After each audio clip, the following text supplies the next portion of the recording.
न ज़मीन फाटी न आसमान टुटो। एक पासे बरसात जे तबाहकारनि सबबि मुंहिंजी सुवारी सिंध सुॾके पई त ॿिए पासे सिंध जे निधणके ज़िले सांगड़ जे तालके शहदादपुर में हिक धरतीअ जे धीअ हवा ॼाई खे वहशी दरंदनि राशन जो दिलासो ॾेई संस इज़त खे लीड़ू लीड़ू करे छॾियो। मुंहिंजे मारूअड़नि खे हिन ॾुखी वेल हिते जी रियासत चूंडियल नुमाइंदा ऐं सिंध गवर्नमेंट कुझु ॾेई त न सघी, पर अॼु संदुनि नंग में महफ़ूज़ न आहिनि। मैं सब्जी लेने गई थी, मेरे को रक्शे वाला बोला था कि चल इधर राशन भी रहा।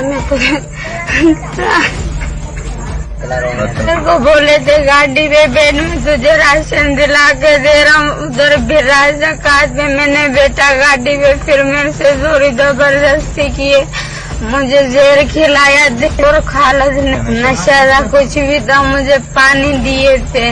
खालद और ज़रियनि मूजिब हिक वहशी खे गिरफ़्तार त कयो वियो आहे, पर छा कंहिं मासूम न्याणी जी इज़त मोटी ईंदी या हिन मुल्क में इंसाफ़ अॻु कंहिंखे पल पियो आहे जेको हिन न्याणी खे मिलंदो।